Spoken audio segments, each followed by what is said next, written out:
Am I the asshole for revealing to my dad's wife the real reason why me and him were never close? So my dad practically gave me up to his sister from the moment that I, 27 male, was born. My mum died when she was giving birth to me, and my aunt told me that he never recovered from that because he blamed me for her dying. It hurt a lot as a kid that at family events he would ignore my existence. When I was a little older, he got more vocal about me killing her, and he can't stand to look at my face. You can imagine the amount of therapy that put me in. I used to go to church crying because I was scared about going to hell for doing that to my mum. That's how much his words fucked me up, but the shitty part was that I never stopped trying to be accepted by him. After my high school graduation, he told me to never bother him again since he legally has no obligation to me anymore, since he was sending my aunt money to take care of me. Around that time is when I finally started accepting that reality. So from there, we moved on with our lives. My aunt doesn't talk to me about him. Sometimes my grandparents do, and that's how I found out he got married. They were mad he didn't invite me to their wedding, but to me, it didn't matter because we're not close. But it was his wife who wanted to meet me. It's the first time ever that he wants to make contact, and it was pretty much to say that he wants me in their life. She doesn't know the real reason why we're estranged, and he asked me to please not say anything, and maybe this could be a way to reconcile after all. But he was only doing it for her. That much was clear when we talked. I never said I would, but he still insisted on us meeting at their place because she really wanted to meet me. All she thinks is that we were estranged for not getting along in my teenage years, going to college, and losing touch because of life stuff. It pissed me off that he played it off as us just not talking for petty reasons, meanwhile the actual reason damaged me for years. I told her the truth. Everything he said to me, that he was never a parent to me, that was all my aunt. It was definitely a shock for her. The outcome was a disaster. Everyone has heard about this now. My grandma in particular has told me that she understands my anger, but this was his chance at finding someone since losing my mum, and now it's been put in jeopardy. My dad is devastated. They think that this was too far to ruin his marriage that way when he was willing to include me in their lives, which could have been a start of our relationship. And they say not only did I ruin that, but also possibly wrecked his marriage. She just doesn't agree at all with what he did, and it could have been avoided if I didn't say anything. For me, it was hard not to tell the truth after the lies made it seem like it was nothing serious. I couldn't ignore what happened after what it did. I don't know if it was the right call, since it put their whole marriage at risk after all. In the comments, Unpopular Kryptonite says, "Dude, not the asshole. Your dad is a grade A double cheese asshole from hell with a special topping of asshole served with asshole sauce. He deserves every bit of what happened to his second marriage because he presented himself as a different person than he is. I'm sorry that you had to go through this. I wish you strength, and may you find more people who love you unconditionally." OP replies, "Thank you. And don't worry, I have. My aunt has been the best parent for me, and she always tried to shield me from his shit as much as possible. I don't know if I would have made it without her supporting me." Someone else replies, "All I have to say about it is the comment a kind user told someone else in a post about his mother. You were made of everything that was best about her. Sweetheart, you have nothing to forgive yourself for. You did not take her from this world. You are how she remains in it." OP says, "Man, this one really got me here. Thank you, friend. This is one of those moments that you wish you had a time machine because younger you would have really needed to hear it." Outrageous Yogurt says, "Not the asshole. She has the right to know the true man that she married. Also, I'm so sorry that you had to endure all of that. Your aunt sounds like an incredible person, and despite everything, I hope you're doing as well as you can be under the circumstances." OP replies, "It took a long time, but I'm proud to say I'm doing well. This whole thing reopened some stuff, but I'll be talking it out in therapy. And it's thanks to my aunt that I always had mental and emotional support." Nikki Fox 13 says, "I'm so happy that you're in therapy. It's life-changing.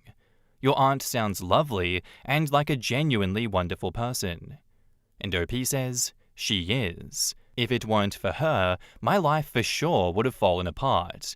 My life is stable, I have a girlfriend I love, and a baby boy on the way. My aunt is the reason for that. Someone else says, not the asshole. Did your dad not consider the fact that you might rain on his little party? The new wife, red flag. She never met you before they got married, red flag. She kept insisting to meet you. I hope she dumps him. OP says, he knows that I've always wanted a relationship with him. Even if he was only doing this for her, I think he believed this would be my chance to have something with him and would do anything.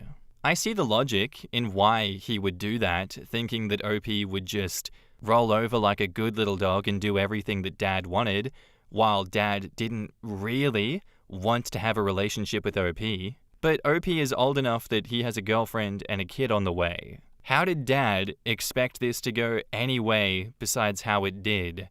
Like, Dad is no longer a priority in OP's life. That ship has well and truly sailed. This is a young father who was not going to forget the scorn of his youth, who is going to do better for his son, and is now in that dad's shoes and realizes how fucked up it is to just abandon your child like that and blame them for something that is not that child's fault.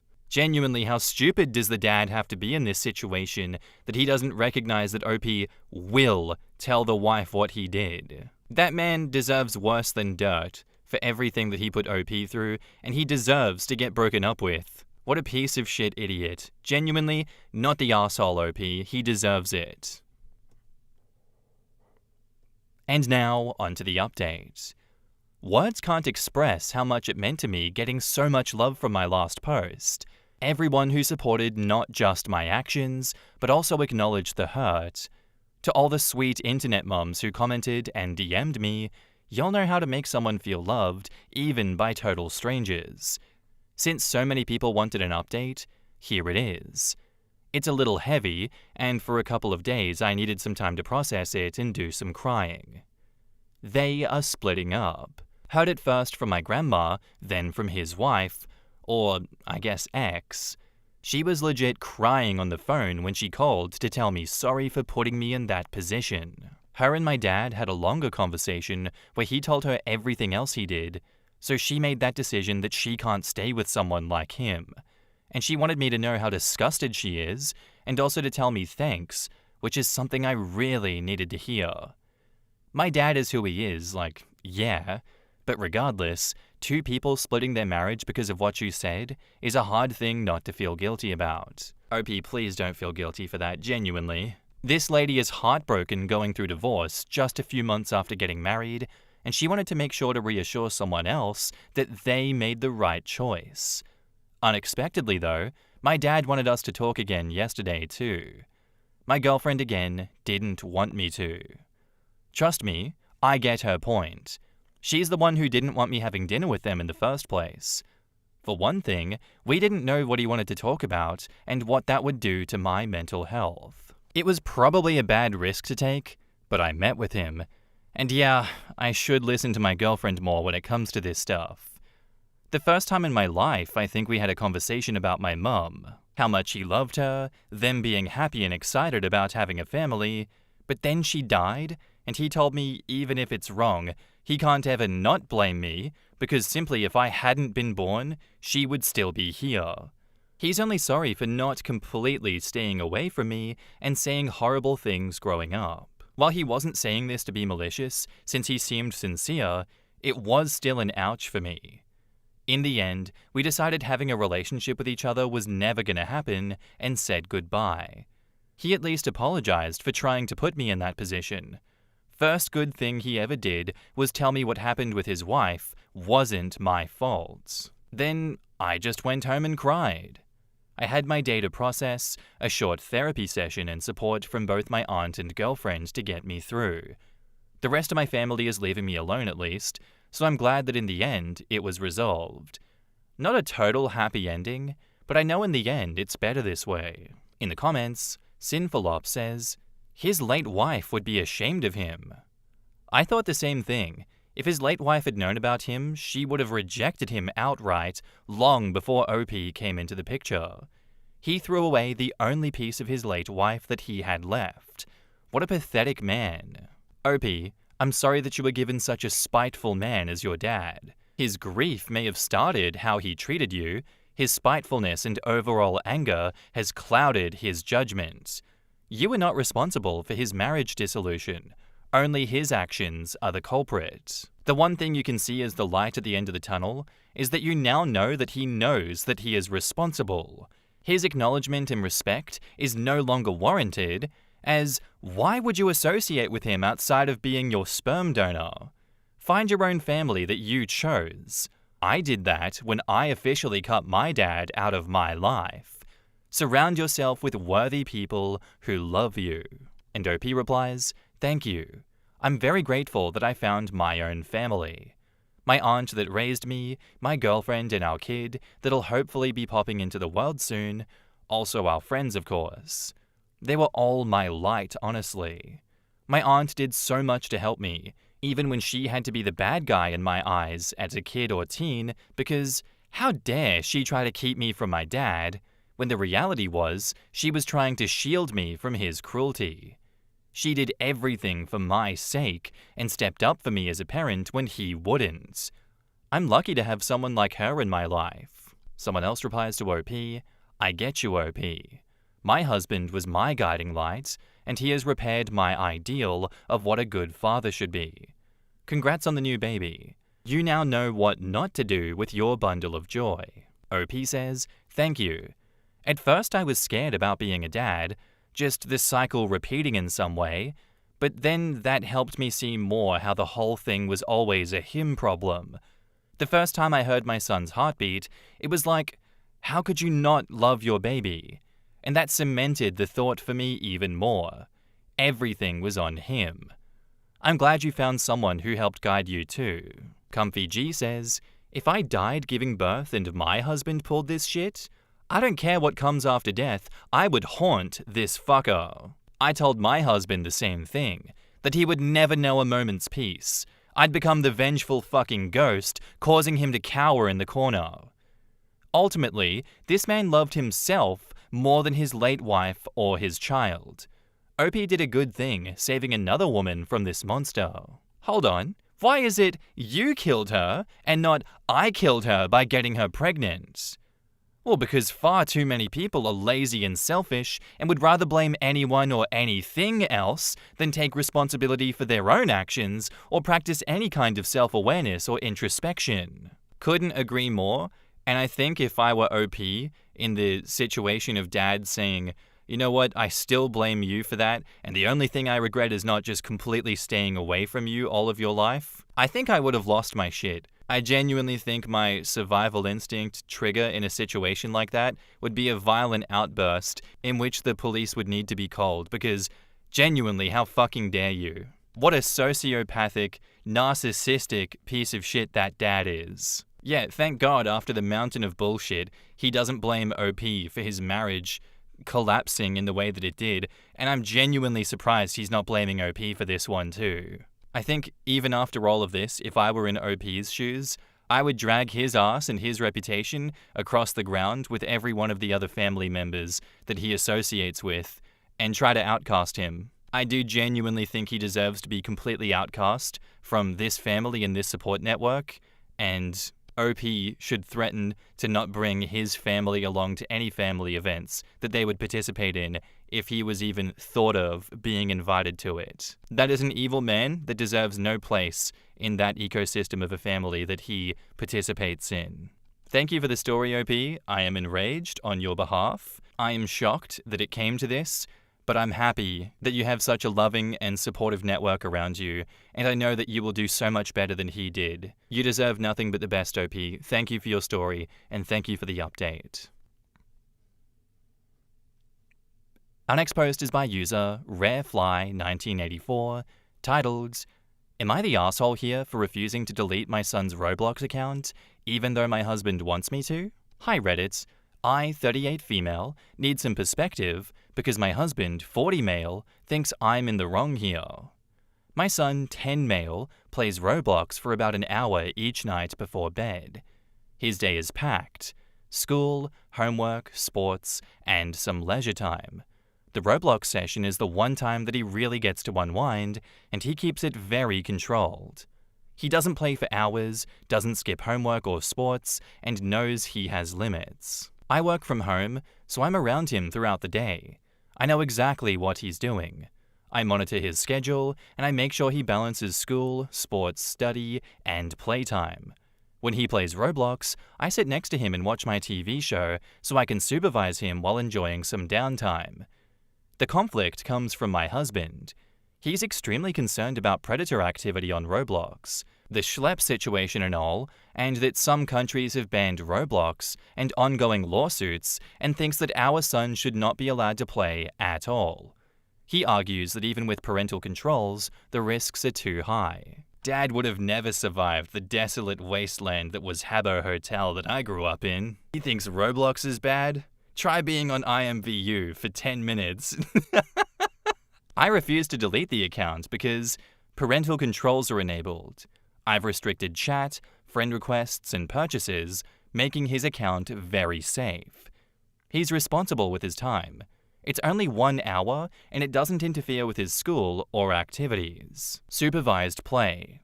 I sit right next to him while he plays and I monitor everything.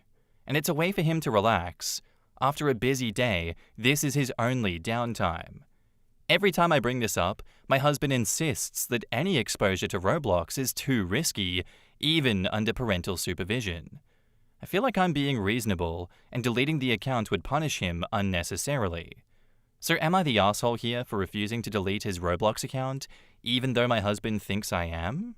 In the comments, I'm an NPC, so what says, not the asshole. Removing something your child loves, that you have basically bubble wrapped already to ensure his safety, would be cruel.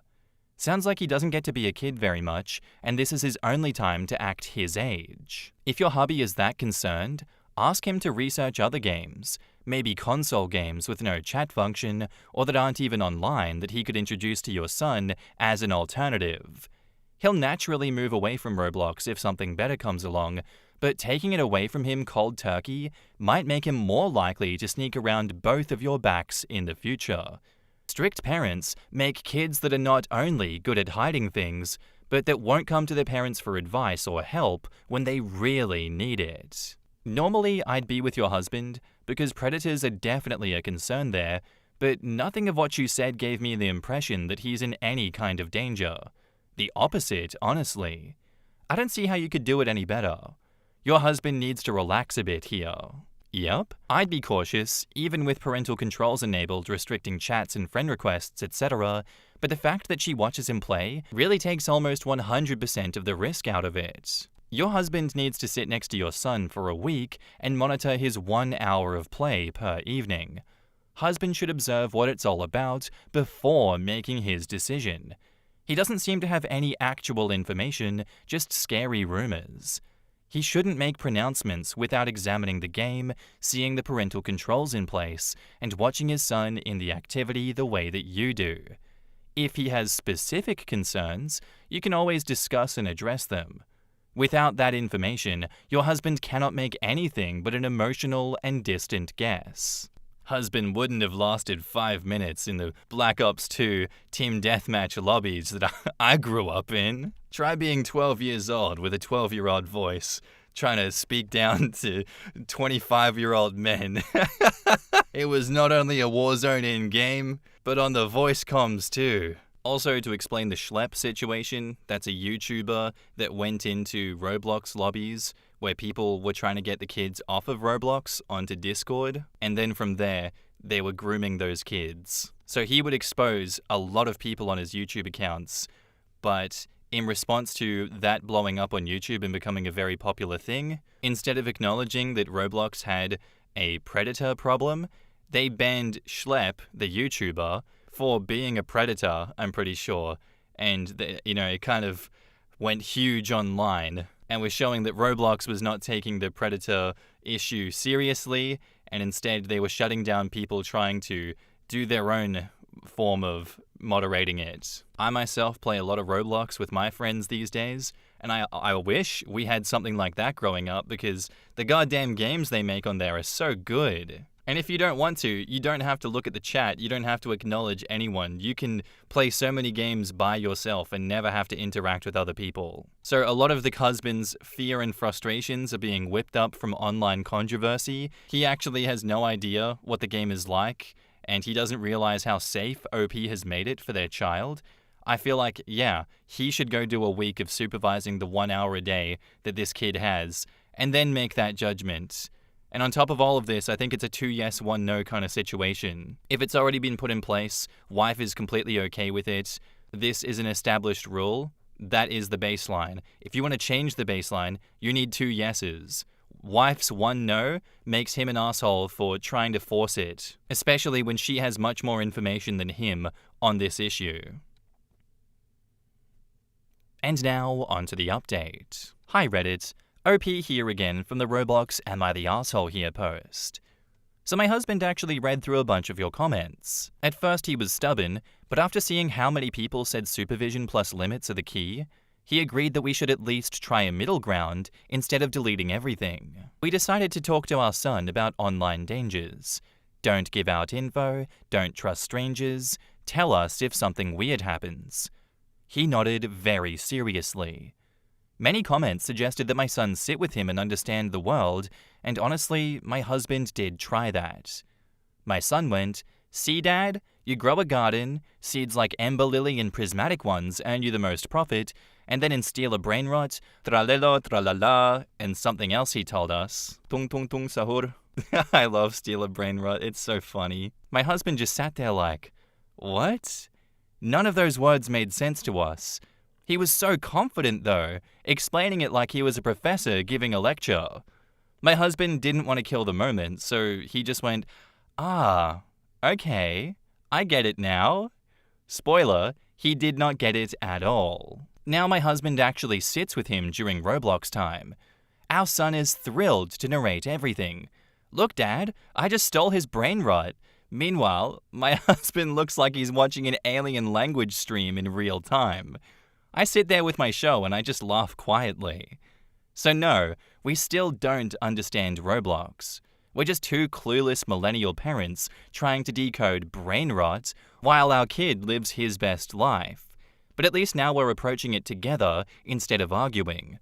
Thanks Reddit for pushing us in the right direction. In the comments, Sparkling Wine says, "This is great, because banning it would seriously upset your kid and not have made any sense to him, and he'd just figure out how to sneak it or other stuff eventually. Now he wants to share stuff with you. Embrace it and hold on to it as long as possible. I'm glad your husband saw it as a learning experience for the both of them. That means far more than you can imagine. And look into who is using your computer. I'm 30 and I'm still pissed that my parents think that it was me who was sending my full name when I was a kid. It was my uncle-in-law. They still don't believe it. Honestly, it might just be good for one of y'all to sit with him in general while playing online, despite being about spotting creepers. I can hear through this post how excited he is to explain to you guys what he is doing, and playing makes him feel heard. I completely get that. I would always, as a kid, get on games like this because in the early 2000s internet, I would just click every banner ad that would come up, and I would just download and play whatever game it was and fill my computer with viruses with not a care in the world. And then after I was done with my gaming sessions, I was always so excited to go to my mum and tell her about what I learned in the game, what things I figured out, what I want to do in the game, what my goals and strategies are, and what's next for me. And she obviously had no clue what the hell I was talking about, but she would sit there and nod and be like, "Oh, sick, hell yeah. And then what? And what's next? What else are you gonna do?" And that made me feel seen. That made me feel heard. That made me feel validated. And that was something that I could share with my mum, even though she didn't really care. She would still do it because she loved me, and it was a way for her to connect with me. And I think taking that away from the child will only hurt him. Because I know if that was taken away from me as a kid, I would have been pissed off and held it against my parents. So I think it's great that they have found this middle ground, and I think everyone wins in the end with this. Our next post is by user AboveRoomTempQueso, titled, Homophobic classmate was sharing hate videos on Facebook. If you've never personally had to question whether or not your marriage was in jeopardy because of your partner's gender, maybe you won't get it. I'm a pretty passive person most of the time. I even go as far as saying we can all, for the most part, live and let live. But this situation felt different. I was minding my own business when I came across a video that someone had shared on my newsfeed. I won't share the video here, but a young teenager was implying he would assault someone who he perceived to be LGBTQ for the crime of being a pedophile. I'm sure that you can see why that's a problematic view to hold. I am not friends with this person, and I don't think his opinions hold a lot of weight, but he does have a lot of online presence related to his employer that he makes no effort to hide. He was somewhat popular in our community. He is on the spectrum, but high functioning. I fear he is being pulled into the grips of the alt-right. Think Nick Fuentes, Andrew Tate, etc. He constantly shares Fox News reels. That alone isn't concerning. Plenty of others do, but manage to keep comments about harming others to themselves. So what did I do? I left a review on his employer's business. I mentioned that one of their very own is spreading hateful propaganda on social media. If nothing else, it will catch their attention. Perhaps he will be coached on common sense, things that he should know in his 30s. Him being autistic isn't a free pass to be an asshole. I fear that's what most people are thinking, or maybe they're too scared to call him out. Quoting scripture is one thing, but saying someone will be turned into Swiss cheese is another thing entirely. If the adults in his life aren't willing to explain this to him, maybe his employer will. In the comments, was he saying that he should be assaulted because he was gay, or because he's a pedo? Because those are quite different things if you're not aware. OP says, I am aware. The person in the video does not seem to understand the difference, however. Someone else says, for the record, being on the spectrum has absolutely nothing to do with having bigoted or hateful views. We can be bad at tact or picking up on subtle cues or reading the room with neurotypical people, but those are communication differences, not beliefs.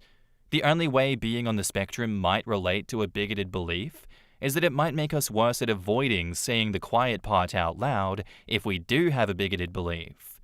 Bigoted beliefs come solely from nurture, not nature, from culture, and from people around us. Being on the spectrum can make us blunt, but it does not make us hateful. OP says, fair enough. I think after reading a few of his posts, I associated his interest in right-wing culture to an autistic person's tendency to hyperfixate on subjects of interest. Almost all of his public content is related to admonishing the LGBTQ+ community to the point that it would not surprise me if he became violent. I hyperfixate on things too, but I'm able to regulate when needed. The wonders of therapy. When asked, is the company a big business that employs multiple employees? OP says, it's a family-owned business and they operate on a small staff. Someone else asks, any fallout? OP says, not sure yet. I only did this today and the business is closed on Sunday. I'm sure they will respond after the review I left though. I will update accordingly. Someone else says, you've missed the point. You are damaging the innocent employer rather than just the person you take issue with. Why not contact the employer in private? OP says, because a review is more likely to get their attention and holds them accountable for making sure the employee understands the repercussions of his behavior. Like I said, if it was anything less than a call to violence, I would have simply scrolled on. He crossed a line. He was told by others that he needed to watch his mouth. He decided not to take that advice, and now he gets to learn the hard way. I can see why people take an issue to OP doing this, but at some point, you're going to get reported in one way or another to your employer. It's kind of like, welcome to 2025. That is kind of just something everyone does these days, and I don't think you can beat OP into retracting this one by saying, well, I don't believe in doing that. So therefore, I think you should retract the review and just do it in private. Unfortunately, personal beliefs do not stop the actions of others. And I personally don't disagree with OP. I think actions should have consequences. I think this is one way to stamp out hateful actions of someone that does know better. So I'm on OP's side for this one, and if he gets fired for that, then he deserves it. And now, onto the update. He has been fired from his job. He threw away about a decade of experience with his employer, was one of the few full-time staff that was working there, and even has a parent in law enforcement. I did not know this prior to reporting his behavior. The business responded to my review and apologized, but it was vague in nature. They assured me that all members of the community are welcome in their business, and they would be discussing social media etiquette with current staff to ensure that it aligns with their reputation of providing outstanding customer service. I didn't need to submit any proof. Apparently, his manager was friends with him on social media, but may have had him muted or hidden from his newsfeed and was unaware of the content he was posting. I'm just guessing though, based on the comments that were left under his last post about being fired. I will say, him getting fired wasn't my goal. I merely wanted him to apologize or acknowledge how his words could cause harm. He couldn't even do that, even when confronted. In the comments, OP on people committing violence. Encouraging people to commit violence against others could easily be argued as criminal in a court of law. This is common sense, I fear. Someone else says, hell, just read any recent posts about a certain current event. People clearly don't care about what they say online, and when you lose your job, friends, whatever, you have no one to blame but yourself. Being kind takes little to no effort. People on Reddit and other social media platforms would be wise to remember this. And OP says, I can generally agree with this. He's been told about his posts before, and he doubled down. But those comments were from his peers, not his employer. Someone else says, he will try to find out where you live.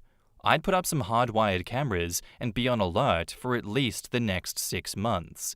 If he's smart and stays mad, he'll wait a while before coming at you.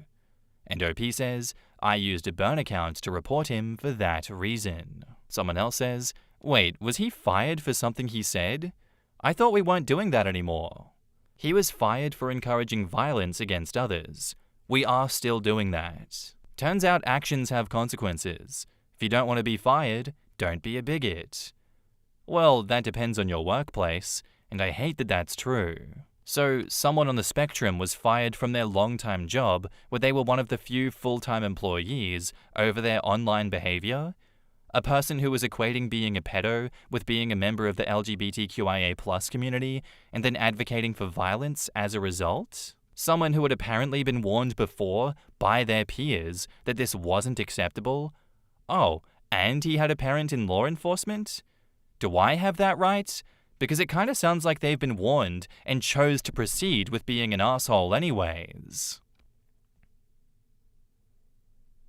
And that's where I'm going to end today's episode, guys. I do hope you enjoyed. If you did, let me know what you think about it in the comments down below and click on the link on screen to watch my podcast. See you in the next one. Bye.